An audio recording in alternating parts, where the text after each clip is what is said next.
அனைவருக்கும் வணக்கம். தெய்வீக பலன்கள் சேனல் சார்பாக தங்களை அன்புடன் வரவேற்கிறோம்.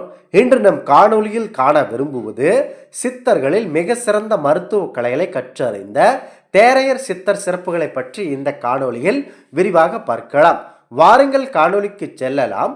மறக்காமல் ஒரு சப்ஸ்கிரைப் செய்யவும். தேரையர் சித்தர் அவர்கள் அவருடைய மருத்துவம் பார்ப்பதில் மிகவும் வல்லவர். மூலிகைகளில் அனைத்து நுண்கலைகளையும் கற்றுத் தேர்ந்தவர். எந்த ஒரு நேரத்திலும் தன்னை நம்பி வரும் மக்களுக்கு அவர்கள் நோயை தீர்க்கும் கடவுளாகவும் விளங்கவர் தேரையர். பொதுவாக சித்த மருத்துவம் படிக்கும் மாணவர்களுக்கு ஒரு இறைவனாகவும் விளங்குகிறார் தேரையர்.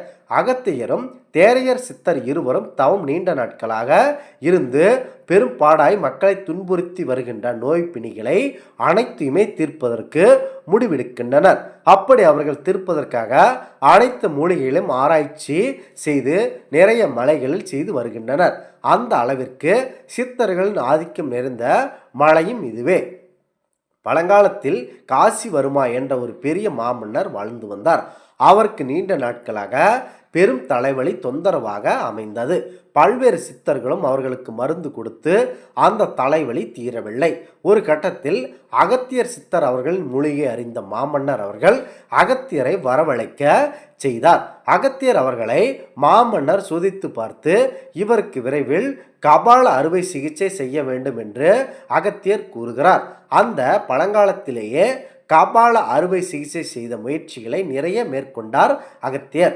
அப்போது மாமன்னர் அறுவை சிகிச்சை தலையை செய்தபோது அவருடைய தலைப்பகுதியில் ஒரு சிறிய அளவிலான தேரை இருந்தது அகத்தியருக்கு தெரிந்தது. மேலும் தேரை இருக்கும் இடத்தை அகத்திய சித்தர் அதை கண்டறிந்து அந்த தேரையை வெளியே எடுத்தால் மட்டுமே அவர் பிழைப்பார் என அவர் கூறினார். எங்கு இருப்பவர்களிடம் உறுதியாக தெரிவித்தார். ஆனால் அந்த தேரையை வெளியே எடுப்பதில் பெரும் சிக்கல் நீண்ட நேரமாக நீடித்து கொண்டே இருந்தது. தம்மால் என்ன செய்வது என்று ஒரு குழப்பம் அந்த இடத்தில் நிலவியது. அப்போது அகத்தியர் சித்தர் அவர்களுக்கு அறுவை சிகிச்சையின் போது உதவிகரமாக இருந்த அவருடைய சீடராக கருதப்படும் ராமதேவர் என்ற ஒருவர் ஒரு பெரிய அளவிலான பாத்திரத்தில் நீர் முழுவதும் நிரப்பிக் கொண்டு வந்து அதனை அவருடைய கையால் அலம்பி தொடர்ச்சியாக கொண்டிருந்தார். அதாவது ஜலஜலவென அந்த நீரோட்டத்தை கிளப்பிவிட்டார். அப்போது அவர் நீர் அலம்பும் அந்த பெரிய சத்தத்தை கேட்டதும் அந்த மாமன்னர் மூளைப்பகுதியில் இருந்த தேரையானது துள்ளி குதித்து சீடர் வைத்திருந்த அந்த தண்ணீர் பாத்திரத்தில் எகிரி குதித்தது. இந்த முறையை பயன்படுத்தி தான் அந்த மாமன்னர் அவர்களை மயக்கமடைய செய்து அறுவை சிகிச்சை முறையை தேரையர் அவர்கள் ஆரம்பித்தார்கள். பிறகு கபாலம் திறப்பதற்கு ஒரு வகையான மெழுகால் செய்யப்பட்ட ஒரு அவர் தலையில் பூசியதால் அவருடைய கபாலம் திறப்பதாகவும் கூறப்படுகிறது. சட்டென மண்டை ஓட்டை மூடி சந்தான கரீனி மூலிகையால் அந்த கலவையால் பிளந்த கபாலத்தை நன்கு ஒட்டி வைத்தார்கள் அகத்தியர். சிறிது நேரம் கழித்து சஞ்சீவினி மூலிகையை செலுத்தி அவரது மயக்கத்தை தெளிய வைத்தனர். தலைவலி நீங்கியது மன்னருக்கு. இதனால் அனைவரும் நிம்மதி பெருமூச்சு விட்டனர். அந்த காசி வர்மா மன்னர் அவர்களுக்கு சிறப்பான அறுவை சிகிச்சையும் முடிந்தது. அவருடைய ஆயுளும் நீண்ட நாள் நீடித்தது.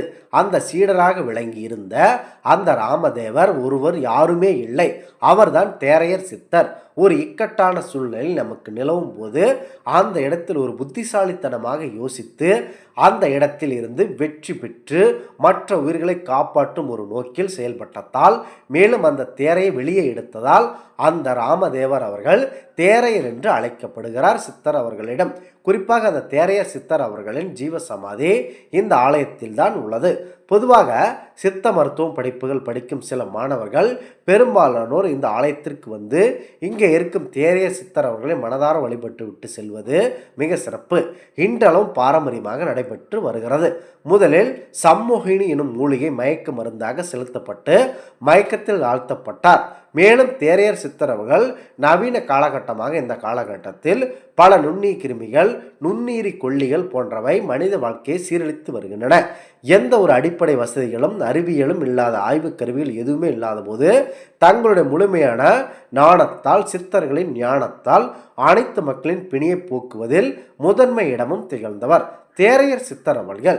அந்த அளவிற்கு நேர்த்தியாக அகத்தியர் அவர்களிடம் இருந்தும் அவர்களை சந்தித்த பல சித்தர்களிடம் இருந்தும் நுண் கடங்களை நன்கு கேட்டு தெரிந்து கொண்டு அவற்றை செயல்படுத்தியதாகவும் அதில் வெற்றி கண்டவர் தேரையர் சித்தர் அவர்கள். பெரும்பாலும் மருத்துவம் சார்ந்த அனைத்து நிகழ்வுகளிலும் அதிக அளவில் கவனம் செலுத்தி தன்னுடைய அனைத்து வாழ்நாளையும் அதிலே ஈடுபடுத்தி கொண்டார் தேரையர். எவ்வளவு பெரிய பிணிகள் வந்தாலும் மக்களை காப்பாற்ற வேண்டும் என்று முழு மூச்சாக சித்த மருத்துவம் உலகில் அறியப்பட்ட சித்த மருத்துவர் தேரையர் சித்தர் அவர்களே. இந்த அளவிற்கு நேர்த்தியாக செயல்படக்கூடிய சித்தர் ஆவார்.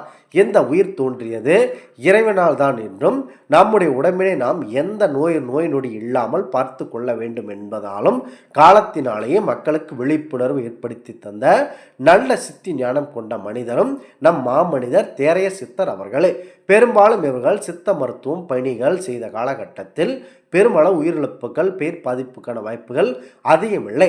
அந்த அளவிற்கு அனைத்து தரப்பு மக்களுக்கும் உதவி செய்யக்கூடிய ஒரு முன்னோடியாக திகழ்ந்த மருத்துவர் இவரே.